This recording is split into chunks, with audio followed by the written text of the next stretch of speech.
कधी कधी काय होतं बघा, साबुदाणा भिजवायला आपण विसरतो किंवा मग तीच शाबूची खिचडी वडे खायची अजिबात इच्छा नसते. मग अशा वेळेस काय करायचं, झटपट होणारे हे शाबूचे पॅटीस तेवढं बघा बनवायचे अगदी सोपं पण आहे.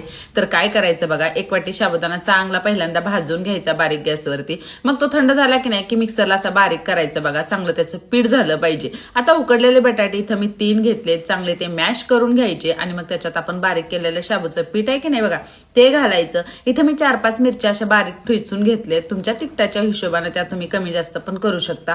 मग चवीपुरतं त्याच्यात मीठ घालायचं आणि पहिलं हे की नाही चांगलं बघा मिक्स करायचं. आता बटाट्याचं जे मॉइश्चर असतं की नाही त्याच्यातच हा गोळा आपल्याला मळून घ्यायचा आहे, पाणी अजिबात घालायचं नाही. वरून फक्त तूप घालायचं 1 चमचाभर आणि परत या गोळ्याला बघा हाताने असं चांगलं रगडून घ्यायचं. तर इथं मी ऑडी इकोबिकचा पेपर घेतला, त्याच्यावरती गोळा ठेवून की नाही भाकरी कशी आपण बघा थापतो तसं पहिल्यांदा थापून घ्यायचं. जमल का नाही जेवढं तेवढं ते थापून घ्यायचं आणि नंतर बघा लाटण्यानं लाटायचं. तर जास्त जाड पण नाही आणि पातळ पण नाही, असं मीडियम लाटायचं बघा. आता याच्या कड्या ज्या चिरतात की नाही त्या हाताने अशा शेवटी का नाही सेट करायच्या बघा.